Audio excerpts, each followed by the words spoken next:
Hello and welcome to another episode of May the Code Be With Us with KSP Rp-1. So you join me as I continually fail to just breeze through the solid rocket phase like I said I would. But I wasn't expecting the science changes from Kerbalism. So anyway, this rocket is again the same sounding rocket from the previous episode. I got a contract to reach 360 kilometers downrange. So the previous rocket did not get anywhere near that, but I tilted it a little bit more and added more fuel. I still had quite a bit of space in this tank, and it's pushing my luck a little bit with the rated burn time for these engines. But hopefully it will be alright. And then after this, the trainer aircraft will be done soon, and I'll do that mission as well. I'll probably just give you the highlights. It's going to be the same thing as the previous airplane mission, just fly around, get a low X-planes mission, and get the science that we missed because of the whole no crew report and no film camera thing.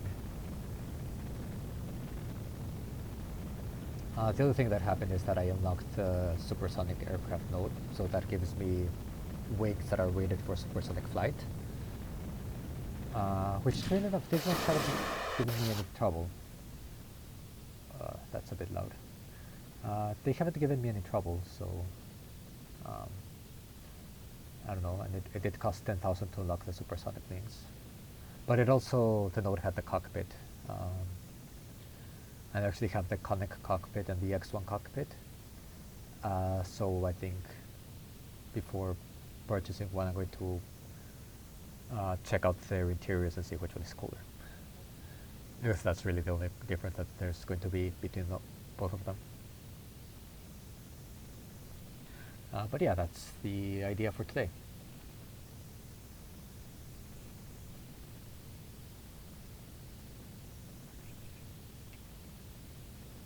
So we're still missing a fair amount of science from upper atmosphere around the... Oh. Barely made it. Hopefully we'll reach the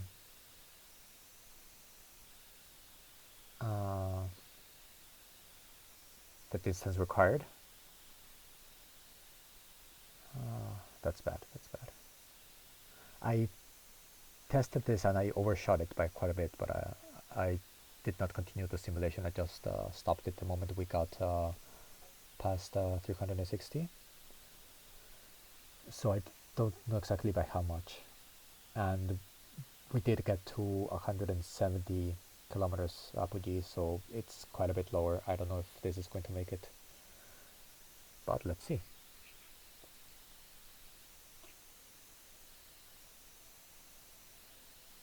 Okay, so technically we made it halfway before, like downrange, before reaching the top of our trajectory, which would tell us that we would be able to make it if the atmosphere was not a thing. Unfortunately, it's a thing, so I don't think this is going to make it. But well, we're still getting some science out of this, so it's not going to be a total loss. It had also been quite a while since we had, I think the only failure we had was in the first launch. First or second launch, I don't remember, but there was a launch failure very early on, and that was about it.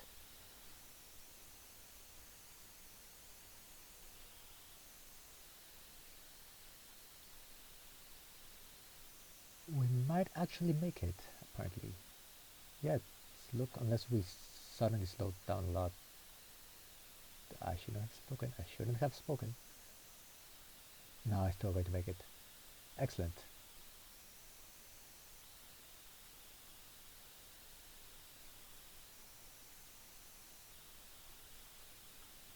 Perfect, so no need to relaunch this.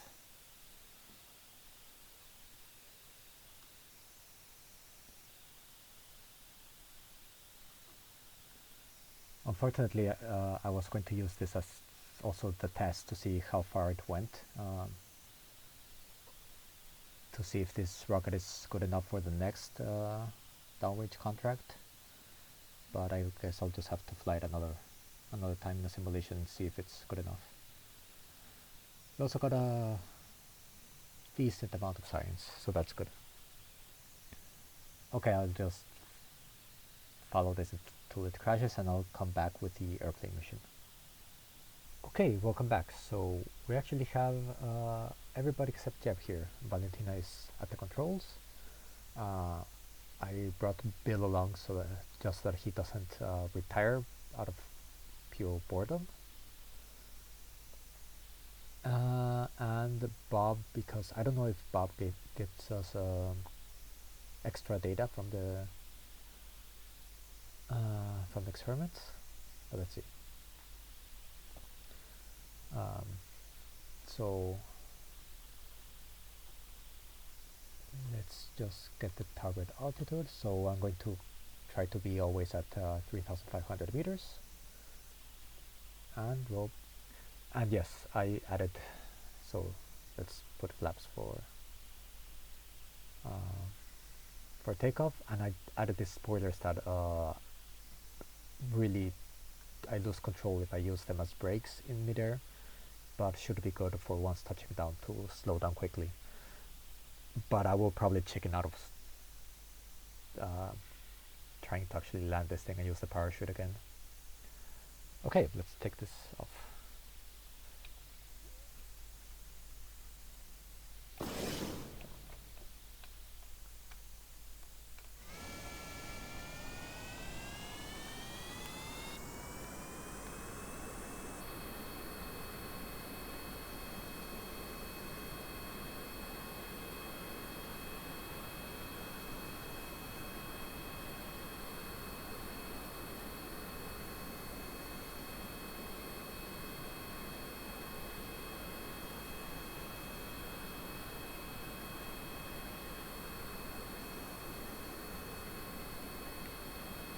So yeah, much more stable on takeoff.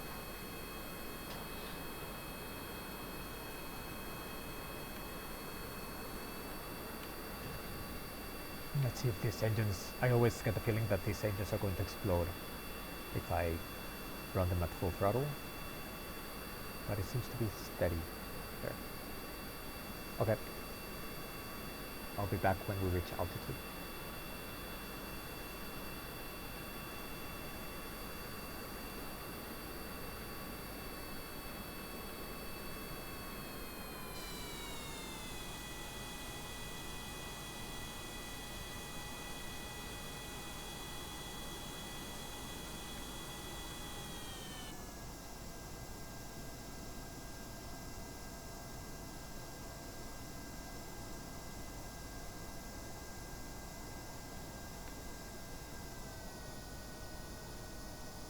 Okay, so we've reached the margin. We're still below the 3,500 meters I said, but I've just leveled it up and gave it a very gentle climb. And yeah, I should just be able to leave it stable like this for the entire 2 minutes. So far, the airplane has been behaving very well.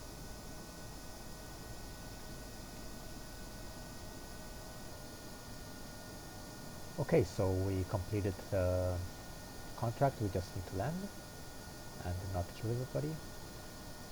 Now I'm just going to try to get all the science. We're almost done with the crew report here. And I'm not sure if, I think this one is not biome specific, so right now that this is done, yeah, I can speed up and try to get to the next biome.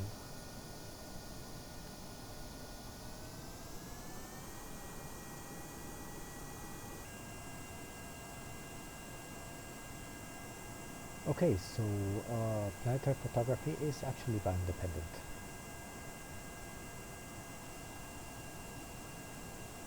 Good to know.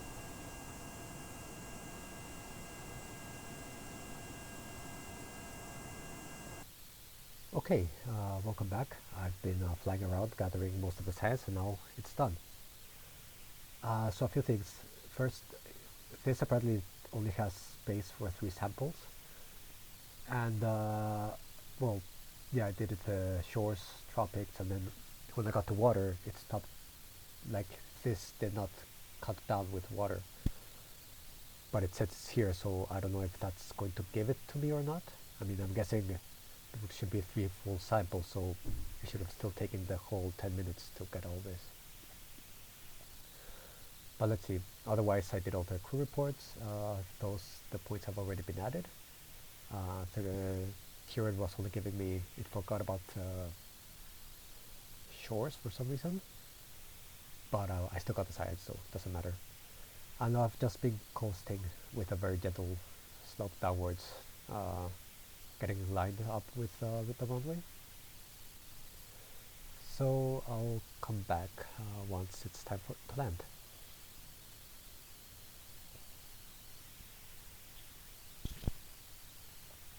So I suffered a crash again last time I was recording this. So I had to record this flight in 2 parts. And it seems that my computer doesn't like KSP doing a lot of atmospheric flight because it's 20 tends to crash. I don't know if still because I did have a crash before while in space before I changed my settings. And last time I did I had done some test flights of the Southern rocket. I did the downrange mission. Then I decided to take a flight and had been flying for a little bit when it crashed. So maybe just need to remember to not play KSP for too long in each session.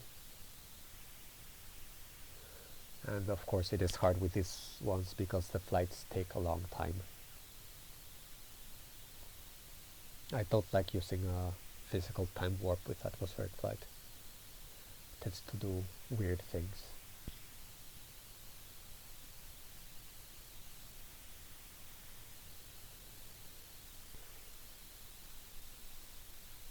For some reason my science keeps going up, even though it says I have all the experiments done, like this, waiting, stopped, depleted. This one has been going up. Ah no, because yeah, this one is flying over shores. Okay, so I didn't finish this one. Still, it shouldn't be going up because this one needs to be like it cannot be transferred. Weird. Anyway, we're almost lined up for landing. Okay, moment of truth. Will I land the thing or will I wuss out in the end and use the parachute? When I tested this airplane, I went for, I went for option A and I crashed. So option B seems the more likely option at the moment. However, that one I just took off, turned around and tried to land, and it was a very steep glide slope. As you can see here, I'm at what, 10 degrees glide slope, and it's actually speeding up with flaps and everything. So obviously in that one I came in hot.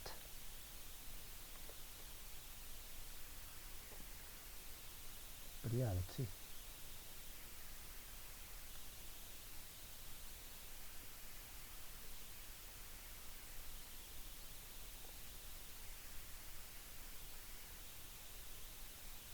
I also turned off my engines quite a while ago, so yeah, this thing just does not need enough speed.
Don't do that, don't do it, please. Ah.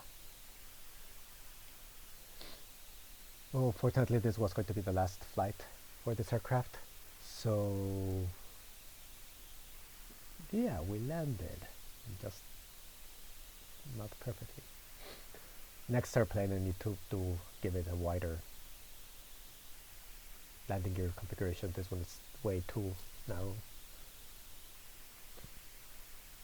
No more recovery. Okay, so all 3 crew members will be on leave. Retirement changes have occurred, which is what we wanted. This is good, this is good. And we got, okay, this is no longer really worth anything. But we did get 3.1 science from the experiments we had not been able to do before. So that's good.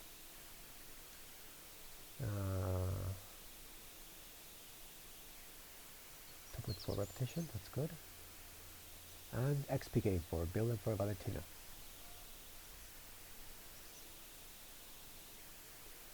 And we are 5 science points away from another upgrade, so good, good, good, good. So now what I'm going to do is, so we have 94 days for the next sounding rocket, but I think I'm going to design a plane for breaking the sound barrier. So I'm going to do that and come back when I've finished. Okay, welcome back. So after spending 2 days trying to design a functional airplane that could reach Mach 1, I've decided to go back to the rockets because I just couldn't get one to work. I'll go more into that later. But anyways, so we're 5 science points away from unlocking the next. Not what I wanted to do. Okay, I already have it saved, so I just need to not save it again right now. So I already had this Sounding Rocket 3 cooking that I was just going to go for altitude records.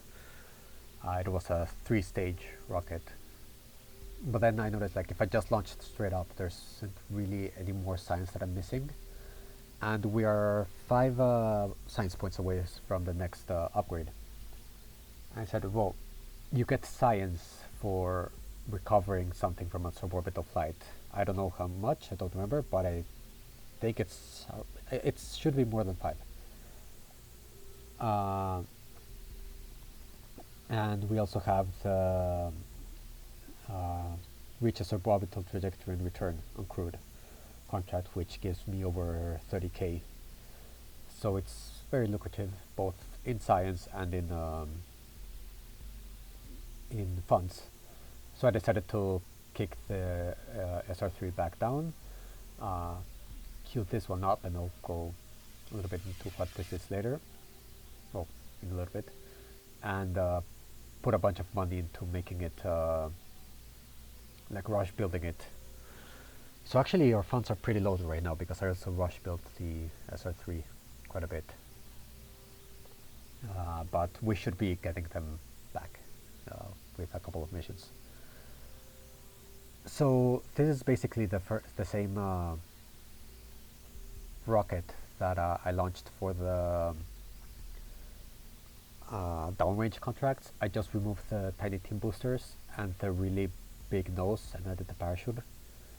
The main problem, because it was also the same rocket that I tried to recover before, it had the Aero B parachute, which is this thing that you attach in the middle of the body, not at the top. And with a really long nose that it had, it was landing nose first and then exploding on impact. So I have this up top and it should land on the fins. If the fins go, then the engine, then the tank, and hopefully the core will survive. You also have it landing at less than 3 meters per second, so that shouldn't be a problem. And I already tested this. Um, so let's go launch this and I'll tell you about the airplanes. Okay, so we're here at the launch pad for a nice sunset launch. I think it's close to sunset. Or maybe it seemed like, well, more or less, not quite. It seemed like it was getting quite dark when I was time warping in the space center.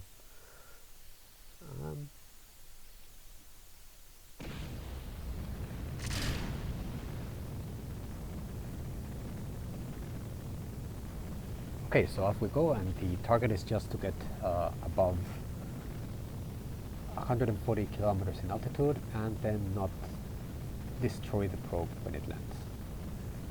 Simple enough. So yeah, about the planes. So the big contract that pays a lot with planes is the break the sound barrier contract that actually requires you to be supersonic for 3 minutes. And I actually managed 3 planes that could do that, more or less. First design was actually a biplane, which is quite weird for a supersonic plane. But the lower wing was basically just to give me a place to put a landing gear that would be a bit wider than the trainer aircraft that was very wobbly on landing. And it worked quite well, except it kind of struggled to get up to speed, and it barely made like the sound barrier. And the oh,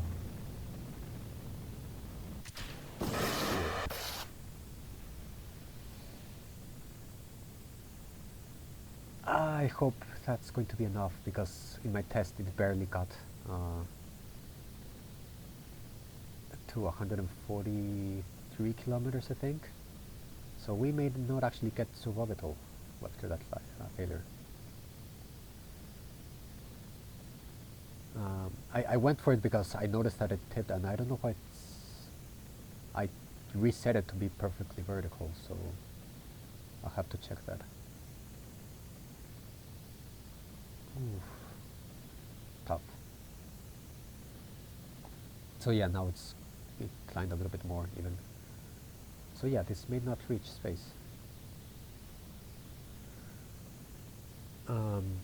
Anyway, so yeah, I kind of did a sort of biplane-ish design, but it had 2 of the Derwent as engines to get up to speed, and then using the X1 rocket engine. But it kind of struggled to like gain altitude and everything. It was very slow with jets, so yes, we made it. Perfect. So I decided I wanted to go something that could give me a little bit more margin of error. The next one that I was, in between all of these, there were a bunch of designs that I tried that just would not be able to take off because of the runway landing gear wobbliness that I also experienced with the trainer aircraft. It was really frustrating. It reminded me why I don't like designing airplanes in KSP. That one was much more modern design that I think I was able to get up to 20 kilometers in altitude. Had no problem reaching, I think also got to like 500 meters per second. So that one would have given me a lot of fun. But stupid me decided the one thing was that I was using 4 Derwent engines and the gear attached to one of the tanks, but then I would jettison them before firing up the rocket engine, which means I had no landing gear to land with. I had also like a parachute on the top to bring the aircraft down with a parachute. And let's face it, it was going to be the thing I would end up doing anyway. But I at least wanted to pretend that I was going to try to bring it back down on the runway. So I decided to try a similar design but without ditching the landing gear. I wasn't able to get it to take off properly. For some reason, the same landing gear stuck in a tank that is not going to be decoupled is much more wobbly as when the tank is attached to the coupler. I don't know how that works. And then after a few iterations, just before launching this rocket, I came up with a design that does go down the runway without any wobbliness, and can technically reach, I think I would be able to reach around 15 kilometers in altitude and do the 3 minutes above Mach 1, but it was really unstable and I could not reliably take off from it without just diving into the ground afterwards. So after I'm like, okay, let's go back to rockets, focus on rockets for a little bit, then I'll design another aircraft. Because I did spend a lot of funds unlocking the supersonic wings and the rocket engine, so I do want to take the contract. I think in between all the records and the contract I would get like 50k funds, so it's worth doing it, but not at the expense of killing Jeb. So talking about airplanes, I forgot. Well, we did get suborbital, we got the music, so yeah, only we returned home safely. And well, I've done telling you about my frustration with airplanes, so I'll come back to you when this thing is about to touch down or if it explodes.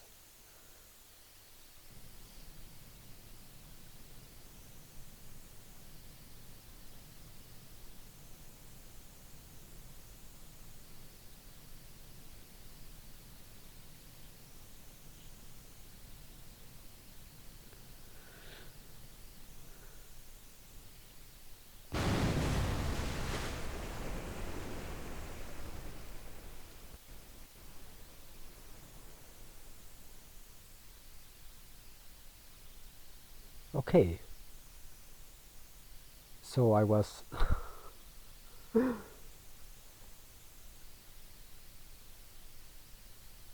thinking about something about the rocket and not paying attention to the altitude, and I never noticed that we didn't get the altitude. The parachute only armed when we went when the apogee was past 145, and we never got that far. Damn it! Oh god. Yeah, that was stupid.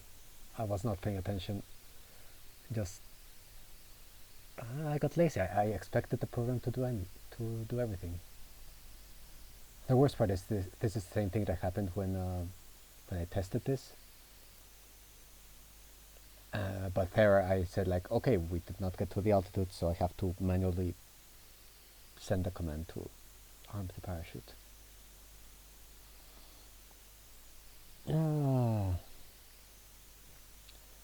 Okay, with that piece of stupid, I